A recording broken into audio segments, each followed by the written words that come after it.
Sinimulan ng Hungaria at Slovakia ang totoong digmaang enerhiya at politikal laban sa Ukraina. Hiniling ng Hungaria at Slovakia sa Ukraina na ipagpatuloy ang supply ng langis mula Rusya.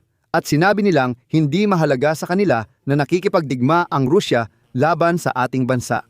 Diretsahang sinabi ni Hungarian Foreign Minister Peter Szijjártó na ayon sa gabinete ni Viktor Orbán, hindi pinoprotektahan ng Ukraina ang sinuman sa Europa at hindi rin binantaan o tinakot ng Rusya ang mga Europeo. Kaya raw dapat itigil ang tulong sa Kyiv at hayaan ang mga taga-Ukraina na sila na lang ang mag-ayos ng problema nila sa Moscow. Pero ngayon, pati ang Hungaria at Slovakia ay lumayo pa at itinigil na ang pagpapadala ng diesel fuel sa Ukraina. Ibabalik lang nila ang supply kapag nagpadala na ulit ang Ukraina ng langis ng Russia sa Druzhba pipeline, ayon kay Szijjártó. Kasabay nito, nagsimula na ring magbigay ng pressure ang European Union sa Kyiv. Hinihiling na ayusin ang Druzhba pipeline na binomba ng mga Ruso noong ika-27 ng Enero. Pero tiniyak ng Hungary na hindi inaayos ng Ukraina ang tubo na ito dahil sa mga kadahilanang politikal at sa personal na utos ni Volodymyr Zelensky. Ako si Alexei Pechi. Talakayin natin ang paksang ito ng sabay-sabay. Pero bago tayo magsimula sa episode na ito, hinihiling ko na mag-subscribe kayo sa channel, mag-like at mag-iwan ng kahit anong komento. Kung mahalaga sa inyo ang aming trabaho, suportahan ang YouTube channel sa pamamagitan ng donasyon o paid subscription gamit ang mga link at detalye sa video description. Magpapasalamat ako sa kahit anong suporta mula sa inyo. Matapos lumabas sa investigasyon ang bilyong euro na kinikita ni Viktor Orbán sa pag-aangkat ng langis mula Russia, nagpasya siyang mas matinding labanan ang Ukraine. Itinigil ng Hungary ang pag-supply ng diesel sa Ukraine at ibabalik lang ito kapag nagpatuloy ang Ukraine sa pag-supply ng langis mula Russia sa Druzhba pipeline, ayon kay Peter Szijjártó ng Ministry of Foreign Affairs ng Hungary. Sa pamamagitan ng Hungary at mula sa Hungary, isinasagawa ang malaking bahagi ng pag-aangkat ng gas, kuryente at diesel fuel papuntang Ukraine. Dahil dito, napakahalaga ng papel na ginagampanan ng Hungary sa pagbibigay ng gas, kuryente at diesel fuel sa Ukraine. Nais kong ipaalam na itinigil na ang supply ng diesel fuel sa Ukraine at hindi ito ibabalik hanggat hindi muling pinapadalhan ng langis ang Hungary ng mga Ukrainian sa Druzhba pipeline. Hinihikayat ko ang mga Hungarian na tumutol sa pangingikil ng Ukraine. At sabay-sabay nating sabihin ang hindi sa pagdadawit sa Hungary sa digmaan, sa pagpopondo sa Ukraine, at sa mataas na presyo ng enerhiya sa Hungary. Sabay-sabay nating sabihin ang hindi. Batay sa umiiral at nakuha naming impormasyon, lahat ng teknikal, pisikal at teknolohikal na kondisyon para muling simulan ang supply ng langis sa Hungary sa pamamagitan ng Druzhba pipeline ay naroroon. Ang hindi pagpapatuloy ng Ukraine sa transportasyon ng langis patungong Hungary ay isang desisyong pampulitika. Isang desisyong pampulitika na ginawa mismo ng presidente ng Ukraine. Ang desisyong pampulitika na ito ay hayagang pampulitikang pananakot ng Ukraine laban sa Hungary, ayon kay Peter Szijjártó. Ano nga ba ang ibig sabihin nito? Ibig sabihin, ayon sa bersyon ng ministro ng Hungary, nais daw ng Ukraine na pilitin ang Hungary na, sa kanyang mga salita, suportahan ang digmaan. Payagan na ilabas ang pera ng mamamayang Hungarian papuntang Ukraine, kung paano ay hindi malinaw, at pumayag din sa pagsali ng Ukraine sa European Union. Nagreklamo si Szijjártó na pinipilit ng Ukraine ang Hungary na isuko ang murang enerhiya mula Russia at ang mababang singil sa kuryente at iba pang serbisyo. Isa pang pahayag mula kay Szijjártó. Sa desisyong ito, layunin ni Pangulong Zelensky na magdulot ng krisis sa langis sa Hungary na malinaw na panghihimasok sa eleksyon doon. Mukhang natatakot si Orbán na matalo.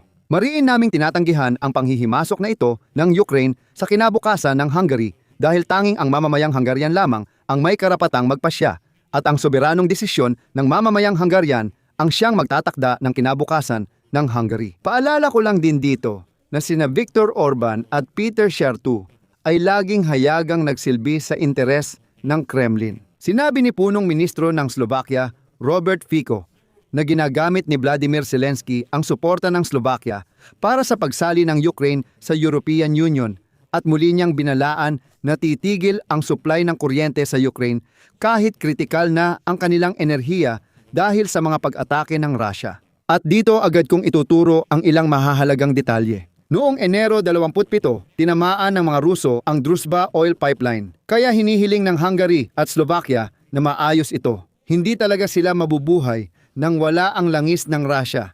Kaya humihingi pa sila ng tulong sa Croatia para maghatid ng langis sa kanilang teritoryo. Tungkol dito, nabanggit ko na ito sa isa sa mga naunang episode. Pumunta kayo sa channel at panoorin ninyo. Bakit nga ba kailangan ni Viktor Orban ng langis ng Russia? At bakit niya ito gustong-gusto makuha? Pwedeng sabihing pinaglilingkuran niya ang interes ng Kremlin, pero may iba pang dapat isaalang-alang. Sabi ni Sharta, murang langis mula Russia ang dahilan kaya mababa ang presyo ng gasolina. Pero malinaw na kasinungalingan ito. Naikwento ko na kung paano. Ipinakita kahapon ng Center for the Study of Democracy ng European Institute of Public Policy ang isang ulat na ikinagulat ng lahat. Ipinakita ng pagsusuri na ang mga lokal na presyo ng gasolina sa Hungary noong 2025 ay mas mataas ng 18% sa karaniwan kumpara sa kalapit na Czech Republic.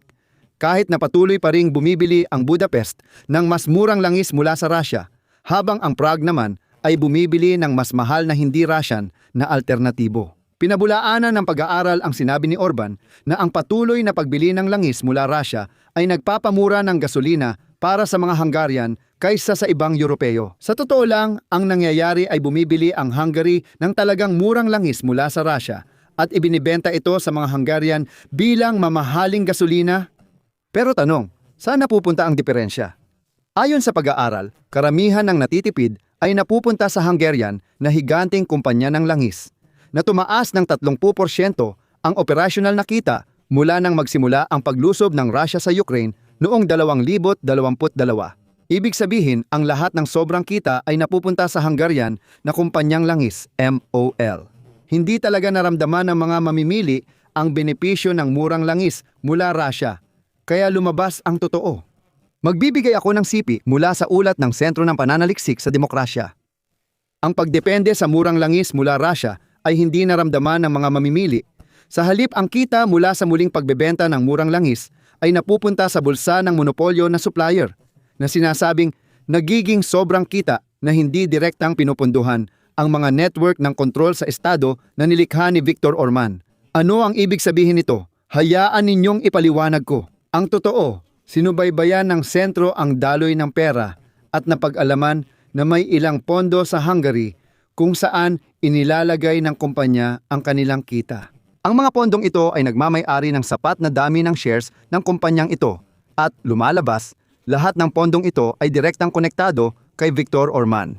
Mas pinasimple, ang kinikita ng Hungary sa murang langis ng Russia ay napupunta kay Orban at sa kanyang mga organisasyon sa iba't ibang paraan. Inihayag ng European Commission na nakikipag-ugnayan ang European Union sa mga autoridad ng Ukraine tungkol sa Druzhba Oil Pipeline at hinihiling na ito ay ayusin.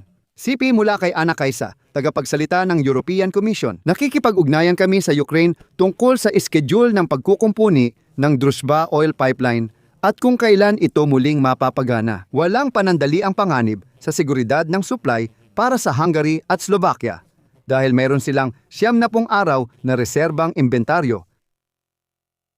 Sa dulo ng episode na ito, may rekomendasyon ako para sa mga kalalakihang nanonood ng channel ko. Nakahinga na ang marami matapos ang Pebrero 14 pero paparating pa ang Marso 8 kaya maghanda kayo.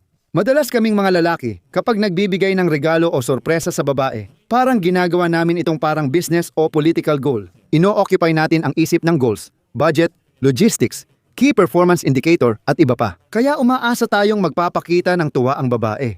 Pero kapag simpleng salamat lang sinabi niya, parang napapatanong tayo, nag-effort ako, nasaan ang saya? Napanood ko ang video ng isang psychologist na ipinaliwanag kung bakit minsan ang effort natin ay nagpapalala ng sitwasyon at paano ito mapapabuti.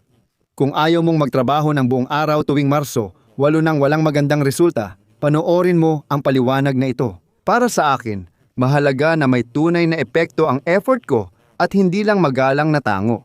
Kaya naging kapaki-pakinabang mapanood ang paliwanag na ito. Iiwan ko pa rin ang video link sa description at nakapin na komento. Iminumungkahi kong panoorin ninyo ito.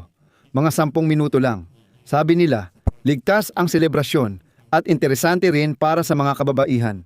Hanggang dito na muna ako. Ilagay ninyo ang inyong opinyon at mga konklusyon sa mga komento sa ilalim ng episode na ito. Mag-subscribe kayo sa channel, mag-subscribe din kayo sa aking Telegram channel, PG News. Ang link ay nasa description, mag-like at i-click ang kampana kung gusto ninyong suportahan ang channel na ito. Lahat ng link ay nasa description din ng video na ito. Iyon lang po, ingatan ninyo ang inyong sarili. Paalam sa lahat.